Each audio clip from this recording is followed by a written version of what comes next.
seorang pemuda yang galau, maka pertama kali kita hendaknya memahami terlebih dahulu apa itu definisi galau. Kita sering mendengar yaitu kata galau, ya. Dalam Islam, galau itu adalah perasaan cemas, ya, perasaan cemas atau khawatir. Ya, ini tidak boleh kita lanjutkan atau berlarut-larut.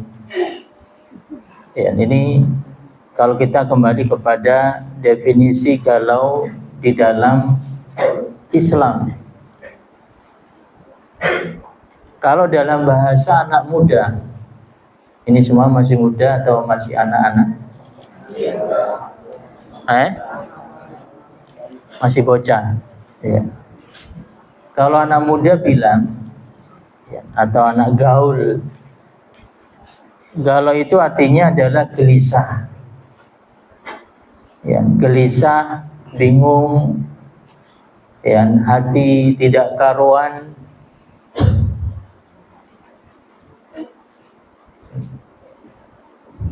atau yang sering disebut yaitu hati kacau. Nah, ini kata-kata gaul anak muda apa zaman sekarang. Maka anak muda sekarang sering ngucapin kata galau dengan berbagai macam dalam sebuah kalimat. Misalnya ada anak SMP, dia bilang, gue ini galau mikirin si dia. Si dia ini maksudnya temennya yang sudah lulus. Kalau anak SMA beda lagi.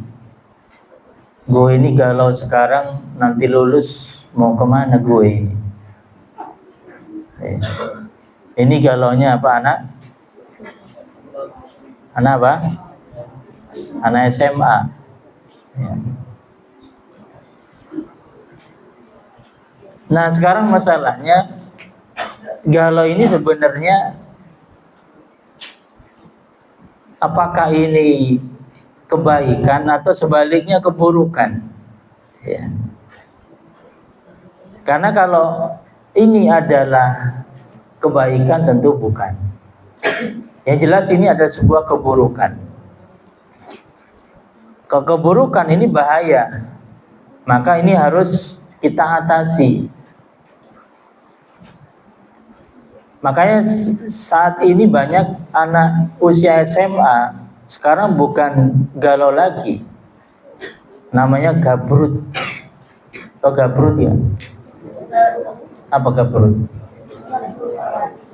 Galau dan brutal. Udah galau brutal dia. Ya, makanya dia emosinya luar biasa dia.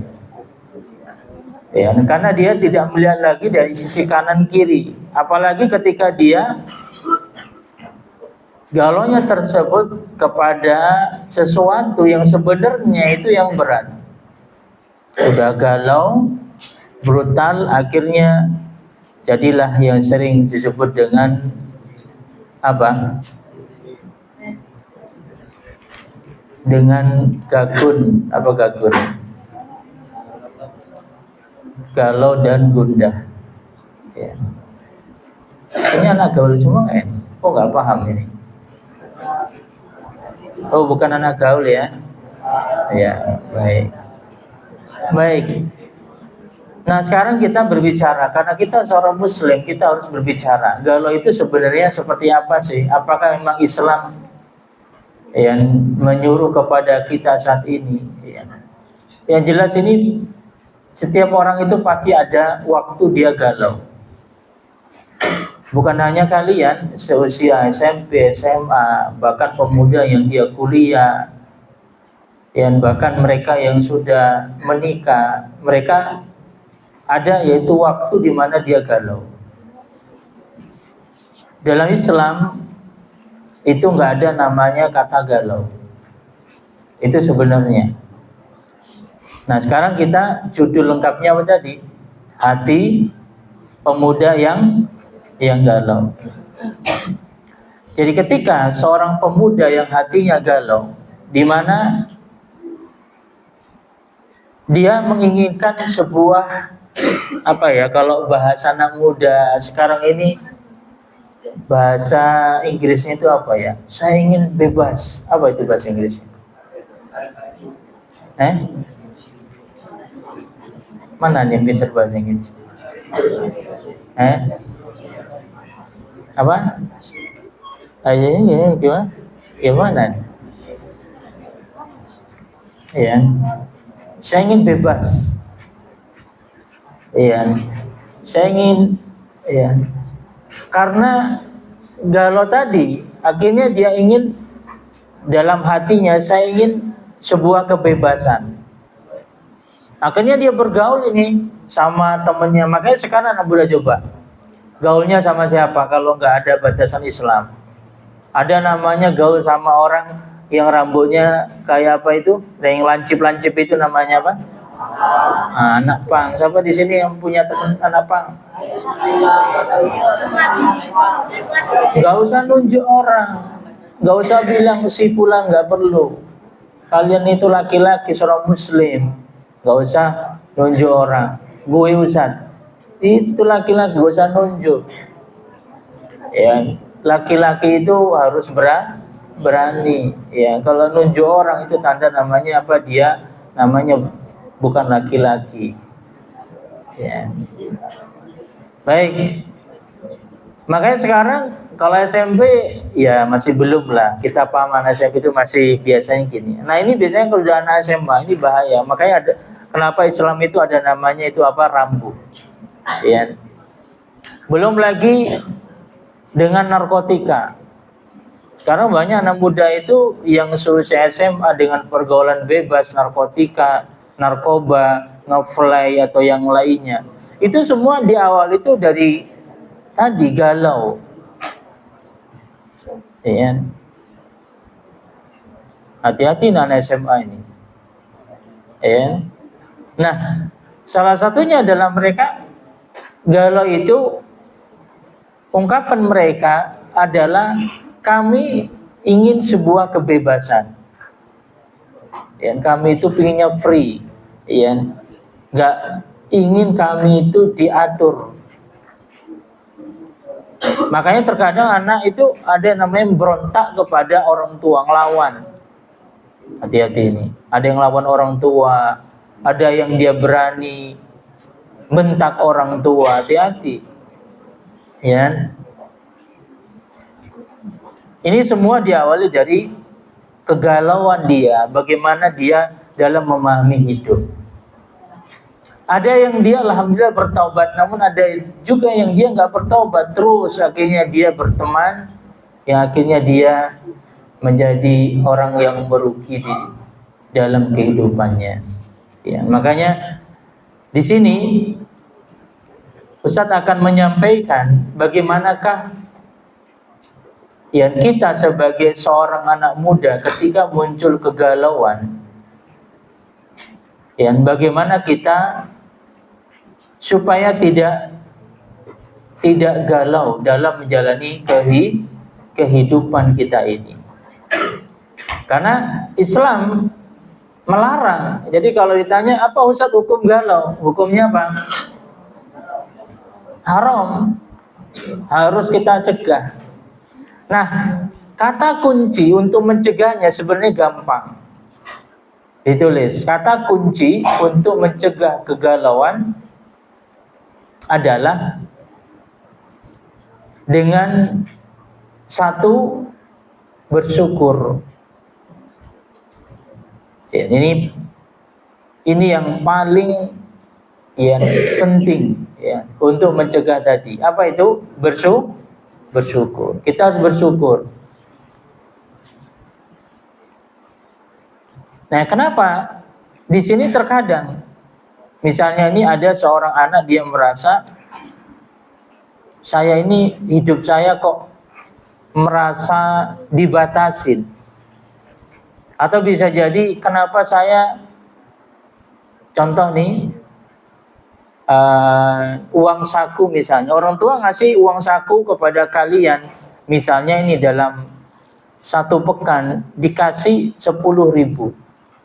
Ini 1 pekan, berarti sebulan berapa? Anggap aja lah sebulan 50.000. Terkadang ada perasaan dalam hati, kenapa ya orang tua saya ngasih uang saku kok cuma 50.000 sebulan? Ini buat apa ini? Lihat teman-temannya, uang sakunya ada yang sebulan 100.000, ada yang 200.000, ada yang 400.000, ada yang 500.000. Muncul di sini ada sebuah kegelisahan. Kegelisahan ini yang menjadikan dia lupa bahwa apa yang dia dapatkan, yang dia beri, yang dia dapatkan dari orang tua itu ada sebuah kenikmatan. Seharusnya dia yang dia lakukan adalah bersyukur, alhamdulillah orang tua peduli kepada saya. Banyak loh anak sekarang tidak dikasih uang saku sama orang tuanya. Seharusnya kita bersyukur berapapun yang diberikan oleh orang tua. Karena kita belajar di sekolah, di pondok, itu sebenarnya untuk melatih diri kita. Bagaimana kehidupan suatu hari kita tidak punya apa-apa, kita berlatih. Makanya kita harus bersyukur berapapun yang orang tua berikan kepada kita, bukan kita mengeluh, gelisah, galau. Akhirnya kita berburuk sangka kepada orang tua, lalu kita mengatakan, oh orang tua saya pelit, orang tua saya kikir, orang tua saya. Nah, akhirnya jatuhlah tadi.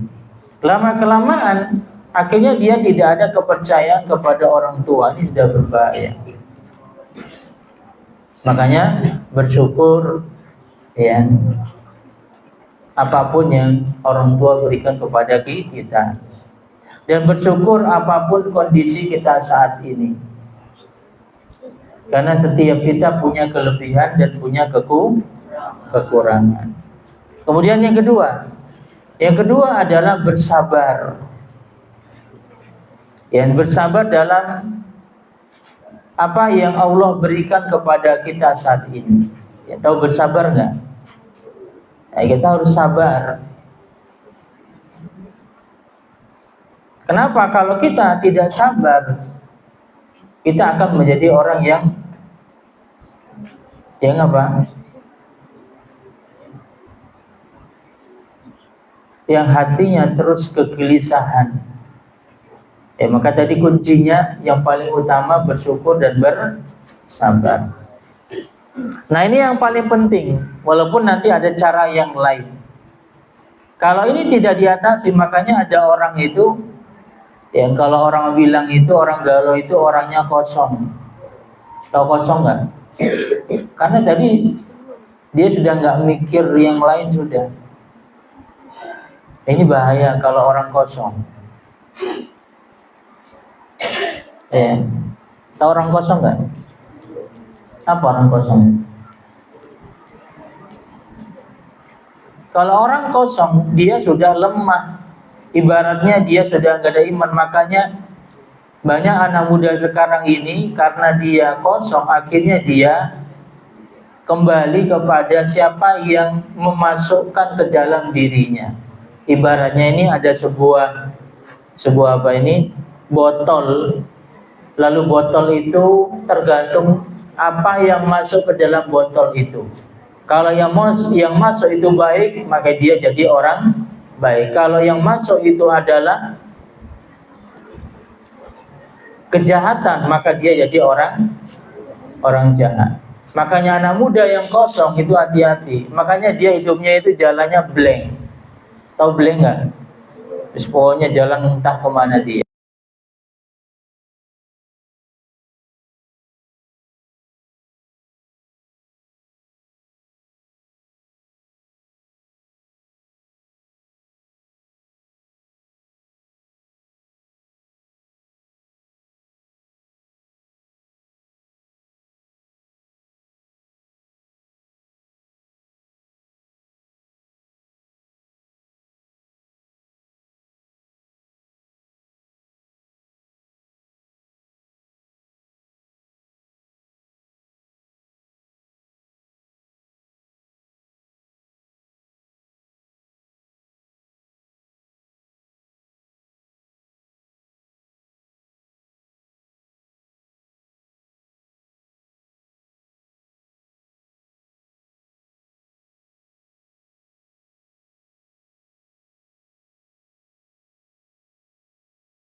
Ini keduanya.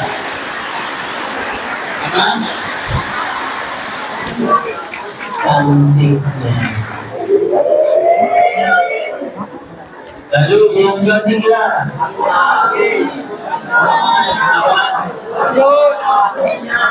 Hartanya. Yang keempat. Apa? Nasabnya. Yang pertama,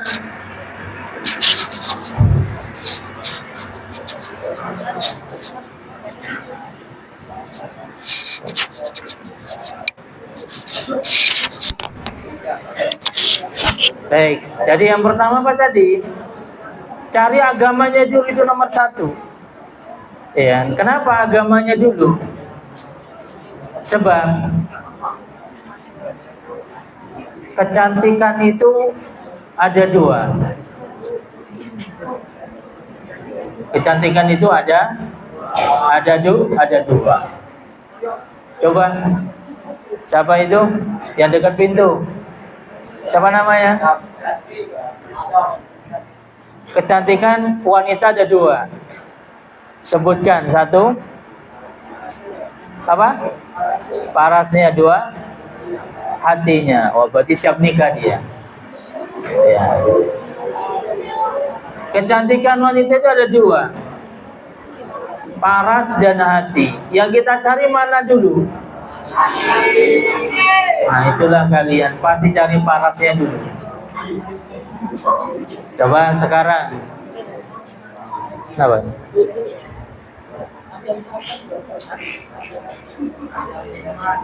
Habis. Apa?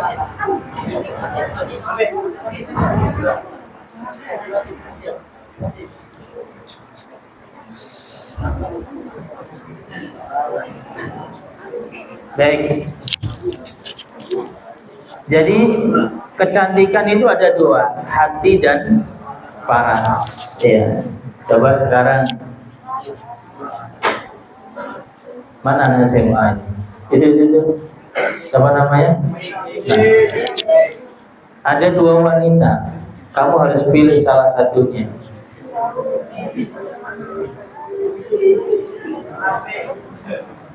Cantik, iya, tapi nggak soleh. Yang satu lagi hitam, hidungnya pesek, ya, tapi soleha. Pilih mana? Pertama atau yang kedua? Yang nggak ditanya, dia pilih mana? Nah, galau dia, bingung, pilih mana gue ya? Ya,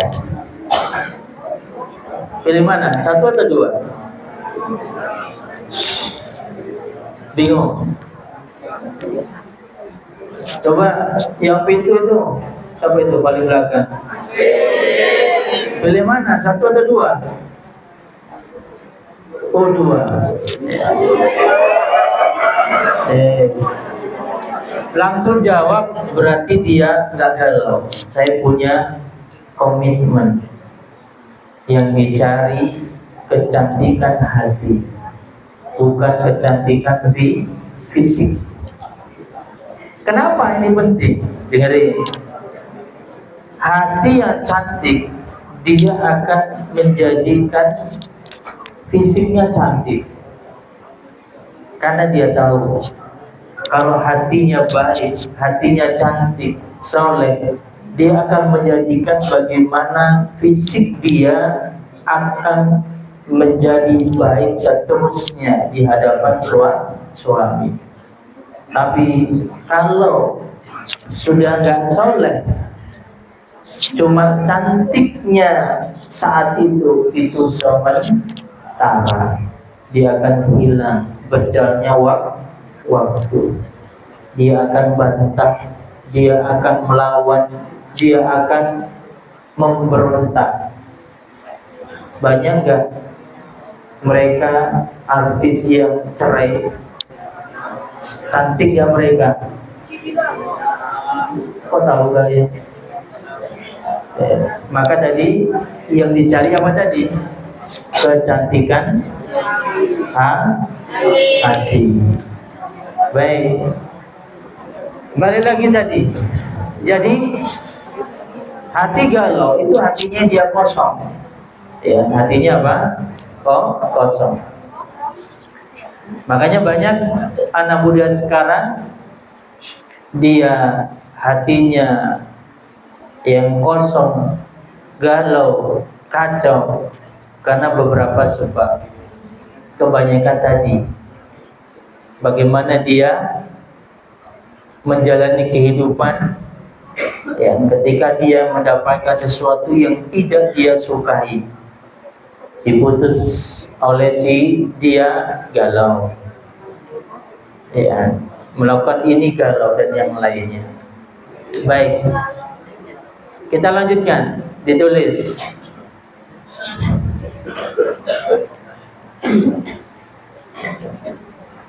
Bagian dari karakter manusia, tulis.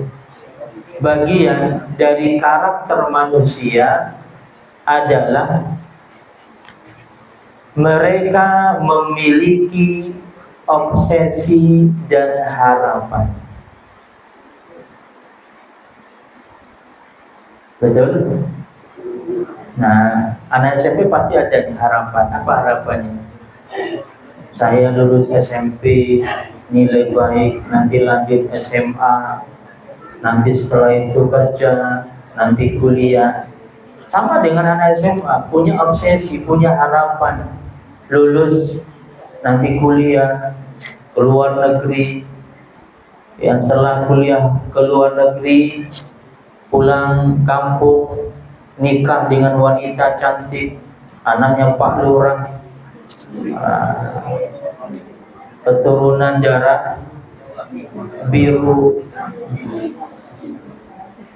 punya harapan, keinginan, cita-cita. Dan kita memang harus punya cita-cita. Tidak boleh itu kita pasrah, ya. Nah itulah wajar.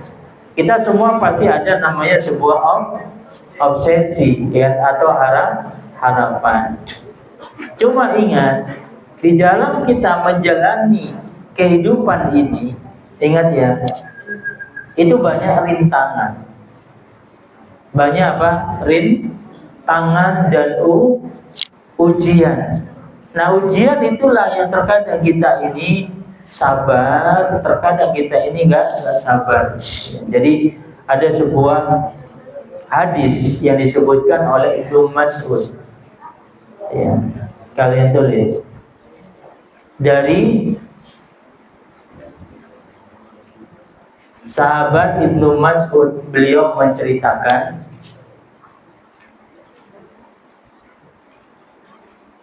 Nabi pernah membuat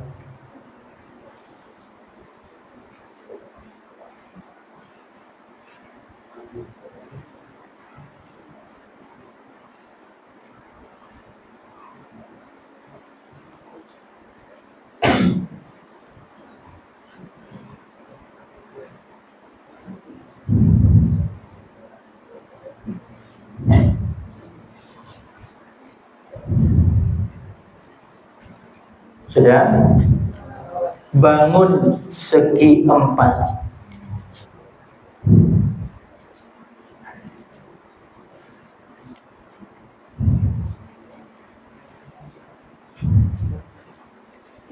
Lalu beliau membuat garis lurus di tengahnya.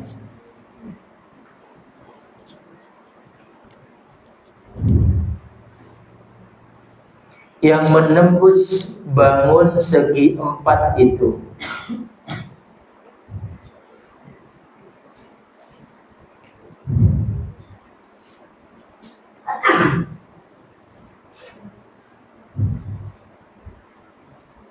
Yang menembus bangun segi 4 itu.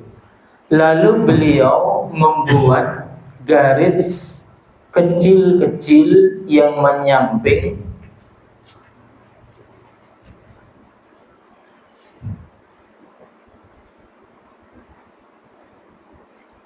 Sudah, yang menyamping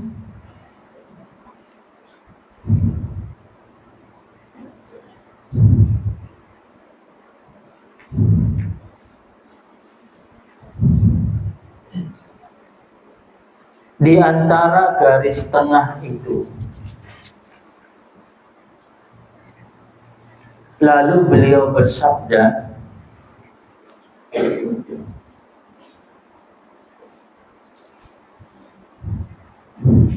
hadal insan, ini manusia. Lalu beliau bersabda, ini manusia dan ini ajalnya yang mengelilinginya. Dan garis yang menembus adalah obsesinya.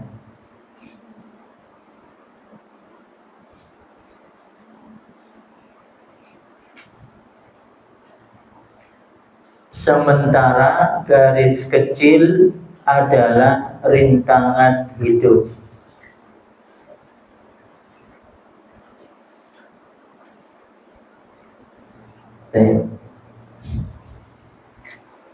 Yang ini hadis riwayat Imam Bukhari.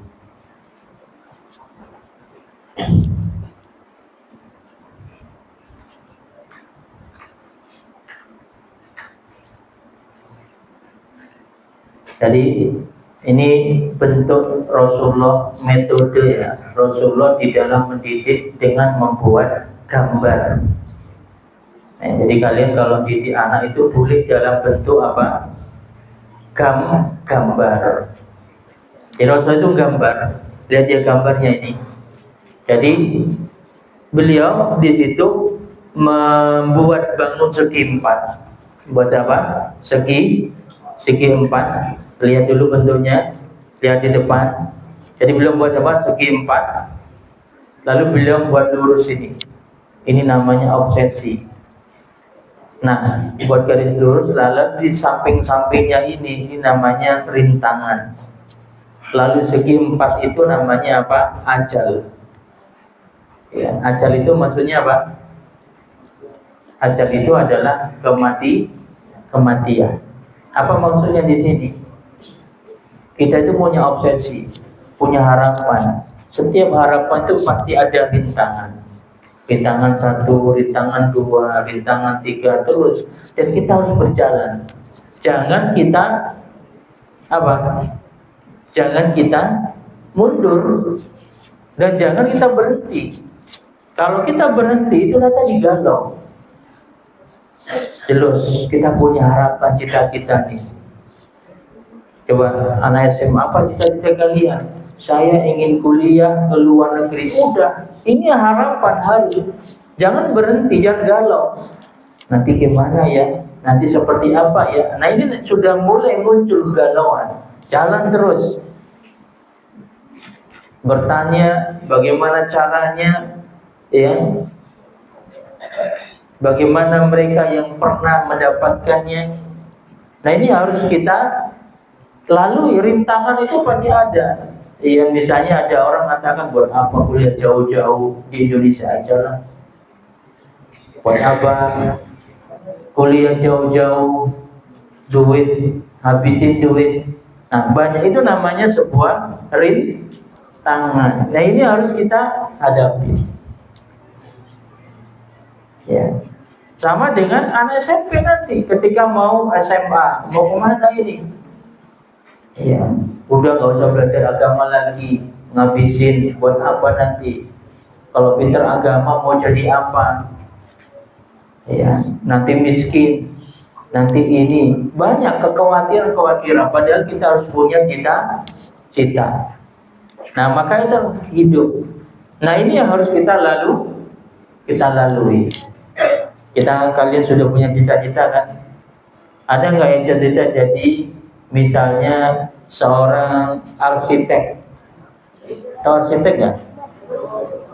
Apa? Menjadi apa dia? Menggambar. Gimana dia menjadi arsitek? Dia harus kuliah, harus begini terus. Nah itu semua adalah harapan dan kita harus optimis. Ya.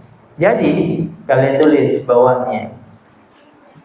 Pada dasarnya semua manusia, ya, pada dasarnya semua manusia mengalami kegalauan karena tidak ada satupun yang mengetahui masa depannya.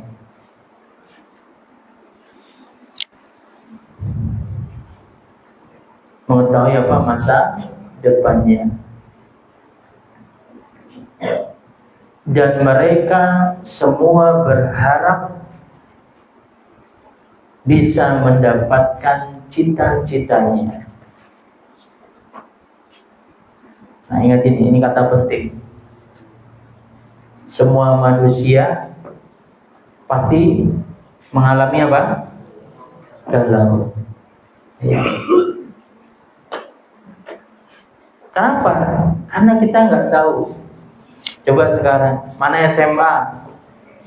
Kalian tahu nggak 5 tahun ke depan setelah lulus ini kalian jadi apa? Tahu nggak? Nggak ada yang tahu. Nah disitulah tugas kita. Allah suruh kita untuk mencari, berusaha. Kenapa? Karena untuk menjadi orang sukses kita harus usaha. Nggak boleh kita duduk manis, tidak bekerja, tidak belajar, sukses datang begitu saja. Tidak mungkin. Semua harus kita lalui, kita harus jalan. Ya. Nah sama kita semua. Jadi kita harus melangkahkan kaki kita ini. Kalau kita ingin menjadi orang yang sukses. Kalian ada yang ingin menjadi seorang dokter. Apakah jadi seorang dokter kita cuma duduk gitu saja, nggak ada usaha? Tidak. Kita harus melangkahkan kaki kita. SMP, setelah itu SMA, setelah SMA kuliah. Yang cari jurusan kuliah. Ada yang kalau memang dia bisa cari yang negeri atau cari yang swasta, ya tentu itu semua ada usaha. Ya. Maka semua itu yang harus kita lalui dengan poin tadi yang awal tadi, sabar dan iringi dengan bersyukur. Baik, kemudian ditulis nasihat bagi pemuda yang hatinya galau. Nasihat bagi pemuda yang hatinya apa? Galau. Pertama,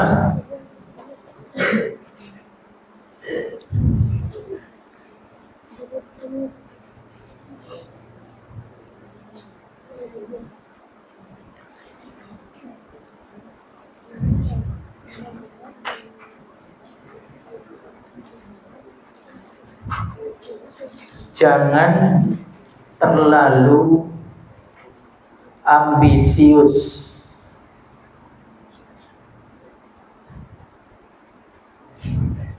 Jangan terlalu ambisius dan panjang angan-angan.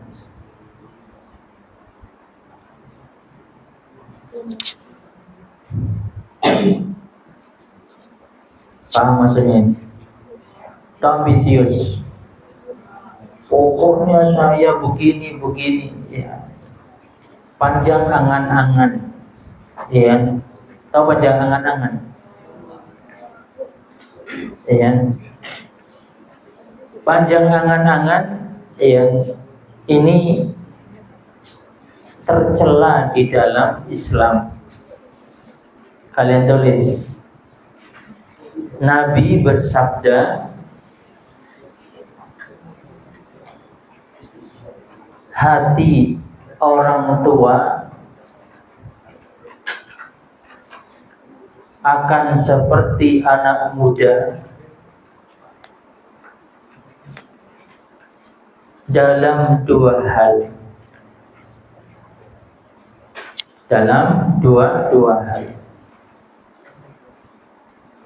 yaitu cinta dunia dan panjang angan-angan. Hadis riwayat Imam Bukhari. Jadi sudah ya ditulis hadis apa riwayat Bukhari. Jadi kalau kita terlalu ambisius menjadi orang sukses, ini bisa memperparah kondisi galau kita. Apalagi tadi berpanjang angan-angan hingga terbuai dengan bayangan tadi yang kosong, ya, tanpa makna. Makanya Rasulullah mencela panjang angan-angan. Ya, makanya ada anak muda, dia punya cita-cita. Ya, masa muda, ya, dia puas-puasin dengan apa? Keburukan. Kemudian apalagi masa tua dia apa? Ingin menjadi orang sukses, mana bisa. Ya, makanya jangan panjang angan-angan, karena ini akan memperparah galau kita. Baik, kemudian yang kedua,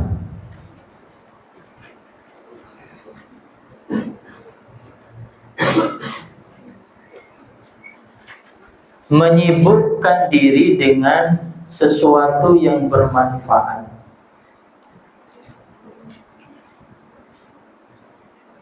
Jadi ini untuk mengurangi tadi, menghilangkan rasa galau.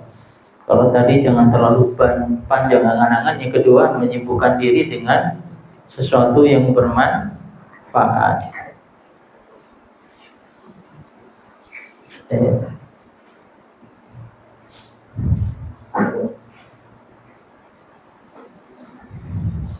Apa maksudnya di sini? Kita harus punya aktivitas yang baik. Lakukan sesuatu apapun itu yang memang bermanfaat, baik itu dari sisi akhirat itu terutamanya. Dan seorang muslim itu harus optimis, jangan pesimis. Ya, coba apa bedanya optimis sama pesimis?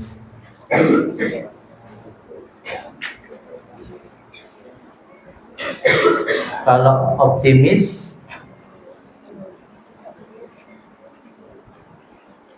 udah paham ya? Optimis sama pesimis?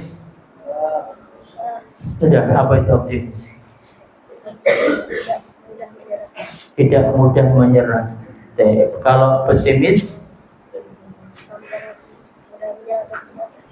mudah menyerah atau putus asa. Baik, ya, itu namanya optimis.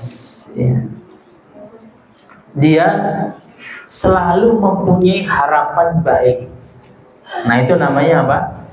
Optimis. Sikap dia pasti berharap.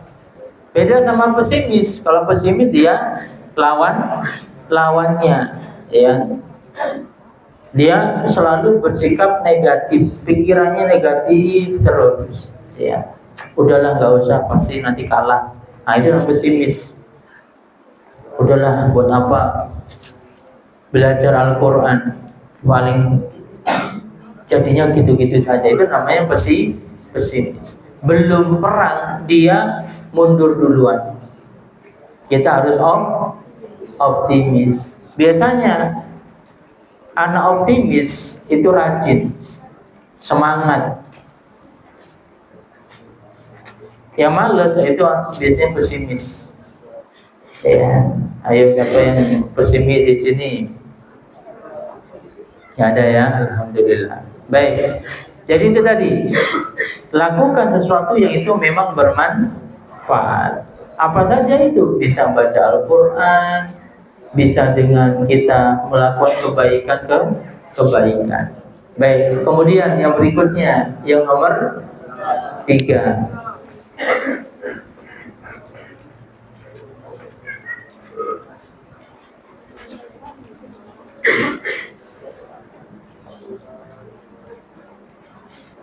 Berdoa kepada Allah untuk kebaikan dunia dan akhirat. Nah, ini untuk mengurangi galau, berdoa.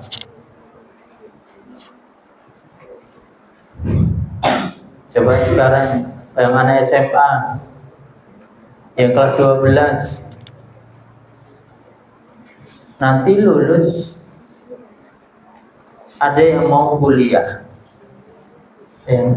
Ada yang mau kuliah, ada yang dia mau melanjutkan ke perguruan tinggi. Sekarang banyak. Ustaz, saya nggak punya duit, Ustaz mau kuliah. Ada yang beasiswa,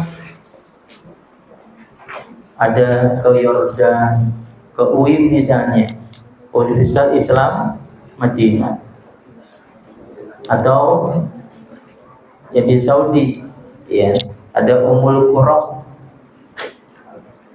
ya, ada beberapa tempat itu di Saudi.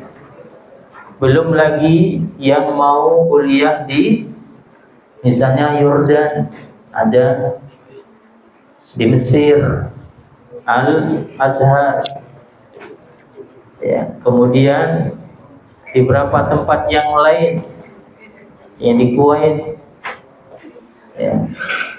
Ini salah satu cara. Ya, kita sekali berdoa, semoga Allah mudahkan. Kita nggak punya duit, banyak loh mereka yang nggak punya duit tapi bisa kuliah ke luar negeri, Universitas Islam Madinah misalnya. Makanya kita berdoa kepada Allah Subhanahu wa Ta'ala.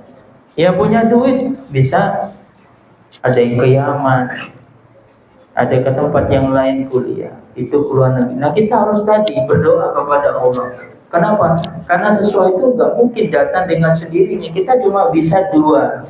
Ingat itu, anak SMA, dua yang kita lakukan. Apa itu? Doa, usaha. Berdoa kita, lalu usaha, ikhtiar. Karena kesuksesan nggak datang dengan sendirinya. Ya, coba sekarang, nanti kita berbuka puasa nih. Anak SMP, yakin nggak rizki itu Allah tentukan, betul nggak? Tapi kalian nggak usaha, pas datang makanan kalian duduk aja di situ. Ya, kalian nggak usaha, kalian cuma berdoa, ya Allah mudah-mudahan ada kue terbang ke sini. Ya kan nggak mungkin. Kita harus apa? Jalan dulu. Iya. Tapi pasti dapat loh. Iya pasti dapat, bisa jadi. Ada teman karena lihat kalian kasihan dia duduk di sana. Mungkin kakinya lagi lecet, kakinya mungkin sakit, jangan-jangan dia lumpuh, nggak bisa jalan. Nih. Maka itu tadi, kita tugasnya itu cuma doa. Makanya kita jangan sampai galau, kita harus tadi doa dan usaha. Kalau kita ingin jadi orang sukses. Coba Imam Syafi'i. Imam Syafi'i seorang imam, sukses nggak dia? Apakah beliau duduk itu saja? Tidak. Beliau belajar. Bahkan beliau dikirim oleh ibunya belajar ke seorang imam di sana. Itu Imam Syafi'i. Sukses itu tidak jalan dengan sendirinya. Iya. Siapa lagi? Konglomerat, ya. Di antara sahabat namanya Abdurrahman bin Auf. Dia pernah meninggalkan yaitu Mekah, hijrah, tinggalkan kekayaan dia semua. Padahal dia itu orang kaya. Dia tinggalkan semua, hijrah kemana? Ke Madinah. Dan kemudian ketika hijrah yaitu ke Madinah, ya, maka dia nggak bawa apa-apa. Apakah dia pasrah? Udahlah, saya ya gini-gini aja, sudahlah, nggak usah berkembang. Tidak, beliau berubah. Beliau bertanya kepada sahabat, padahal sahabat yang lain menawarkan, ya Abdurrahman bin Auf. Karena itu dia ketemu sama siapa? Sahabat Ansor. Ditawarkan, saya ini punya harta, mau nggak separuh harta saya kasih sama kamu? Apa jawab Abdurrahman bin Auf? Lalu sahabatnya tadi, ini sahabat mungkin kalian nggak seperti ini. Separuh hartanya mau dikasihkan ke Abdurrahman bin Auf, tapi dia nggak mau Abdurrahman bin Auf. Sampai istrinya si Abdurrahman bin Auf, ya, mau nggak saya ceraikan istri saya kasih sama kamu? Apa jawab? Lalu apa yang dia minta? Tunjukkan kepada saya di mana pasar. Dia minta apa? Tunjukkan pasar. Apa maksudnya? Usaha. Dia nggak mau minta. Dia nggak mau pasrah. Dia optimis. Tunjukkan pasar. Akhirnya dia, karena dia ini, bagaimana dia kepintaran. Maka itu konglomerat di antara sahabat, bagaimana kekayaan beliau yang luar biasa. Akhirnya beliau, ya, orang kaya di antara para sahabat Rasulullah Shallallahu Alaihi Wasallam. Nah, itulah hidup. Kita nggak boleh galau pasrah gitu aja. Jadi kalian harus maju ke depan. Paham ini, anak SMA, lanjut. Apa yang cita-cita kalian saat ini? Nanya, usaha, jangan pasrah. Ya, kalau orang tua kalian mampu punya harta, gimana kuliah yang berbayar? Kalau nggak ada, cari yang beasiswa kuliah. Harus punya cita-cita, jangan gitu diam di tempat, ya, pasrah. Kan jodoh di tangan apa? Di tangan Allah, Ustaz. Udahlah, saya pasrah. Jodoh itu datang. Ya, jodoh datang. Ya, wanita, ya, pakaian putih, ya, nggak ada kakinya. Apa maksudnya di sini? Ya tetap kita harus usaha. Nggak bisa itu kita pasrah. Yang terakhir, yang keempat, jangan merasa dizolimi oleh takdir.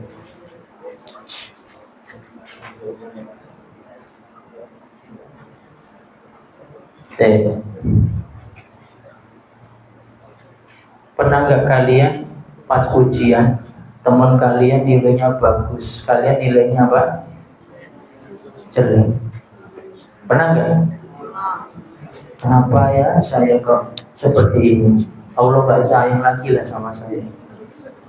Atau gini, kalian bandingkan orang tua kalian. Itu teman saya orang tuanya kaya.